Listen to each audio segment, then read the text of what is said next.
What's going on, guys? Welcome back to another episode of Rustomod Garage. In this episode, we're going to go over the entire powertrain setup that we have onto the C10. We're going to go over how we built the LS, what turbo system that we use, what transmission we use, all the specs of the entire motor, and how we put it together. So maybe if you guys are doing a similar build like this, you can see what kind of setup that you would like to do on your truck and how you can differentiate your build from ours. We want to go over how much power we made, what it took to be able to make that kind of power, and what are the future goals for the C10 to be able to do a little bit more roadworthy stuff and do more drag racing oriented style stuff with it. So now I'm going to give you guys a walk around look at the C10, show you guys how we built some of this stuff. So let's get to it. So under the hood of the C10, we have a Escalade LS3. So like I said in previous videos, this is a 2007 Cadillac Escalade, and this is very similar to the Tahoe and Yukon. So if you guys are using one of those platforms, it's very similar, but the engine options are a little bit different, as well as the transmission options. We are using a 6.2 liter that came out of the Escalades. They also can be found in the Denali's, but for our setup, we're going to use the 6.2 liter. Very similarly used in the Camaros, the Corvettes, stuff like that. The only difference is these motors have variable valve timing, and in some generations they also have displacement on demand. But if you guys are going to put a cam in it and do kind of a setup like we have, you're probably going to get rid of the stock cam and stock lifters anyway, so you'll do a displacement on demand delete and probably switch your cam, so get rid of the variable valve timing. So when we got this platform, we were wondering what we wanted to do. I know I wanted to do a turbo setup on it, but I wasn't sure if I wanted to do a out-of-the-box turbo kit that I could just get online and put it together very easily, or if we wanted to make our own turbo kit. So we ended up going with our own turbo kit, and we wanted to make it flow as much as we could. Now, this led me to put a cam and do the displacement on demand delete and do lifters and everything like that. But as I was looking forward into it, I really needed to gap the rings. So I ended up rebuilding this entire 6.2 liter, doing ARP rod bolts, ARP head bolts, and just going through the entire motor, putting new bearings in it, putting the cam in it, putting new lifters in it, putting an intake on it. So the motor is completely rebuilt, new oil pump, everything like that, completely gone through. And it's the first motor that I've ever built by myself. Pretty nervous whenever we fired it up for the first time.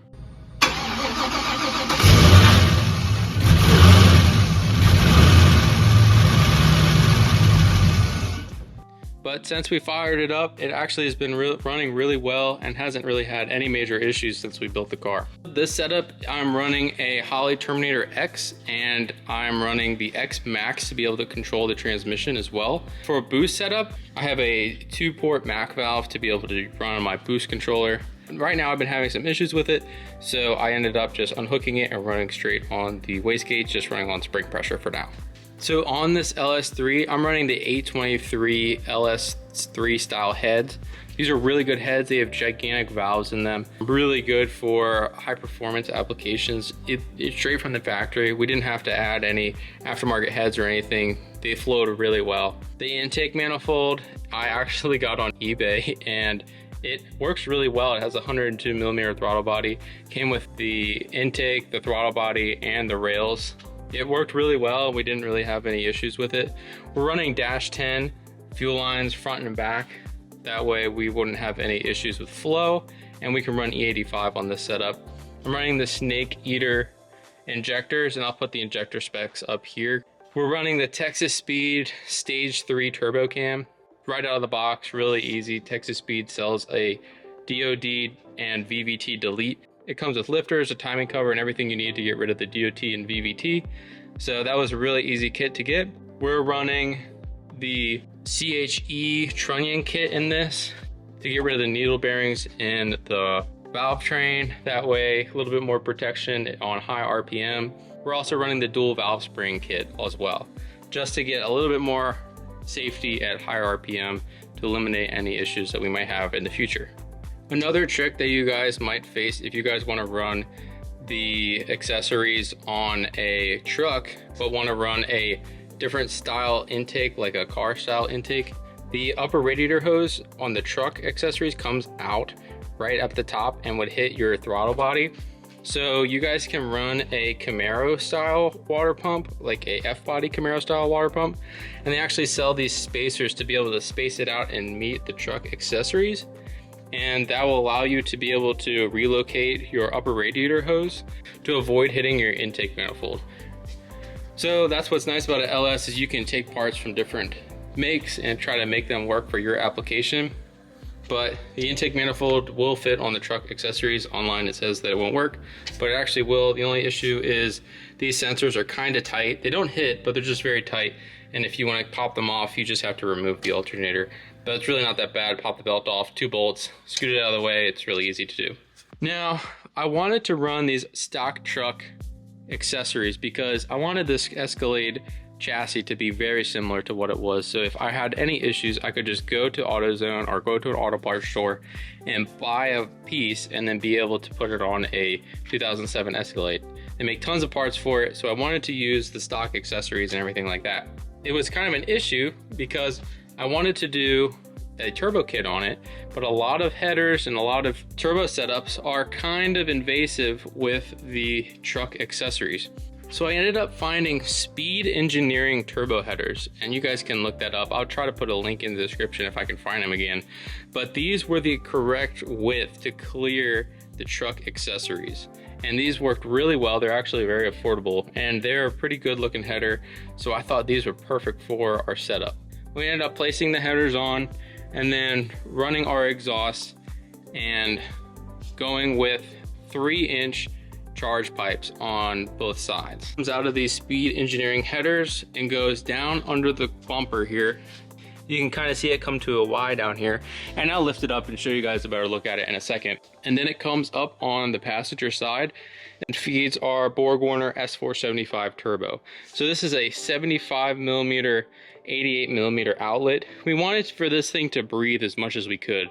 We did not want to have back pressure as an issue. The turbo has a larger exhaust housing just to get the air to move out of the turbo, and it also has these large exhaust pipes to be able to get the air to move freely. So now that we have that set up, we wanted to have as much exhaust as we could so it wouldn't have any kind of back pressure going all the way out to the back, because I really wanted to run a full exhaust on this as we are going to drive this on the street. So one of my favorite parts of the build is this 5-inch exhaust that we ran from the front of the car all the way back. We thought that this would be big enough because the turbo is this size going all the way back, and I'm sure most people would probably want to run like a fender dump or do a shorter exhaust, but we wanted it to be able to flow but also be able to be streetable. And I can show you guys better underneath in a second, but we ended up using a Cummins diesel exhaust and having a muffler out of the Cummins diesel and then running it all the way back. Now, I was originally going to come out underneath the side of the step here on the step side bed, but I thought it would be really cool because this fender had so much Bondo on it to come out and cut through all that Bondo and just cut it out and do an exit out here. So that's what we did, but our only issue is reaching over this axle was really tight.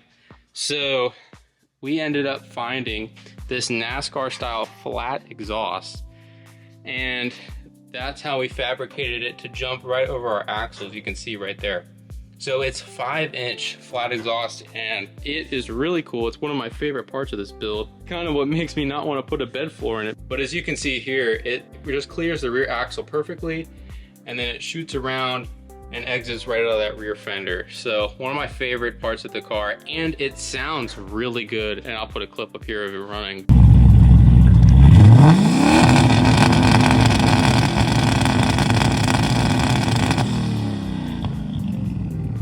It sounds really nice, and it is not horribly loud.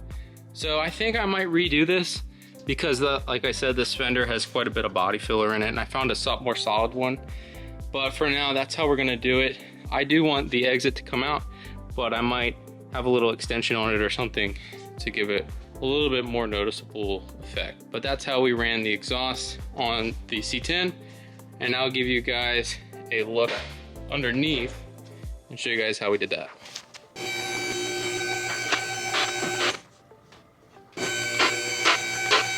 So as you can see underneath, our exhaust pipe from our header comes straight down into a 3-inch pipe, equal on both sides.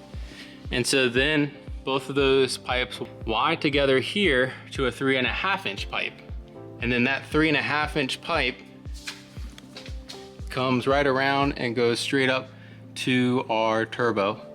Now, a cool thing that we did with this is we ended up machining a flange to fit our T6 turbo on there, and it looks like this, and you guys can see how we ended up lofting the circular form of the exhaust pipe to the square rectangular form onto the turbo. And it was a really cool thing that we could do with our water jet to be able to try to make the turbo fit properly. And it worked really well with our 3.5-inch exhaust without having to bend all the pipes and be able to get them to fit together. We ended up water jetting this, and it was a really neat thing that we could try that we haven't been able to do before. So then coming down from our turbo comes down here and comes into our core support. And I got a CX Racing intercooler, and they actually make it for a C10, and it fits really good in the core support. And then that comes around out to this side and goes up into the intake of the LS3. Now for our transmission, we're using a 4L80E I had built by a company in Georgia called Mad Dog Transmissions, and it is a 1,000 horsepower rated 4L80. It has a 3200 stall converter in it, which I'm going to change out for right around a 4,000 stall converter, just because this thing doesn't really want to build boost that low. And you guys see that on a future episode where we upgrade this thing to see what we can improve on now that we've driven it a little bit. But the transmission is a 4L80E, and the transfer case is a 241C out of a 2500 Silverado. As you can see, our drive shafts, we did have to modify this front drive shaft because the transfer case is a 241C and doesn't have a slip yoke on the end like the normal all-wheel drive transfer case would on the Escalade originally. So this drive shaft had to have a joint in the middle to be able to come together here, so that way we didn't need a slip yoke on either end of it. So that goes to the front differential, and then that goes to the transfer case. You can also see where we had to cut the transmission mount to move the transmission back to be able to fit the 4L80 on this frame. Whenever we dynoed this, it dynoed right around 700 wheel.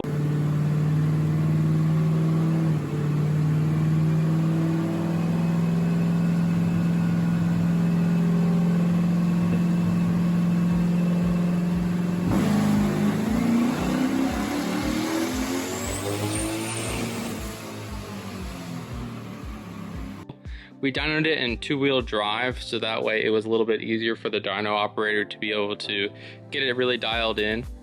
We could have dynoed it in 4-wheel drive. I didn't realize that he had a all-wheel drive dyno, but I just pulled the front drive shaft to make it a little bit easier on him, and it made the process a lot smoother. We did make right around 700 horsepower to the rear wheels on this setup. And that's only on 12 pounds of boost. Right now it's running a little bit over 12 pounds of boost, right around 15 pounds. So it's probably 700 and some change at the moment, but we haven't had it re-dynoed as we're running the new boost setup. I did get some comments of what steering column I'm using, and I did put that in the other video at the end, but I'm running the stock Escalade power steering rack, and then running a AWD joint to the Motion Raceworks Silverado steering column. This is the column, and it's a really nice column. You can use it in a lot of aftermarket universal applications. Has a nice steering wheel, places for like a trans brake button or 2-step or whatever, and it's really sleek. Has the removable steering wheel and fits right into the C10 location. And in the other video, I show how I have it mounted and stuff, and it's a very simple setup. If you have a Silverado, you can just cut all the brackets off, weld them where you need to, and it's the correct length for the C10. And in the interior and cage, I'm gonna do that in a separate episode. I'll probably do that in the next episode. But that is pretty much everything there is on the powertrain of the all-wheel drive C10. This setup made 700 wheel horsepower, which is pretty good for the first engine that I've ever put together. I was really happy with that. But if you guys have any questions or have anything that you guys want me to put in another video, or if I missed anything that you guys were wondering, let me know down in the comments and I'll be happy to answer questions. Also message me on Instagram or on Facebook.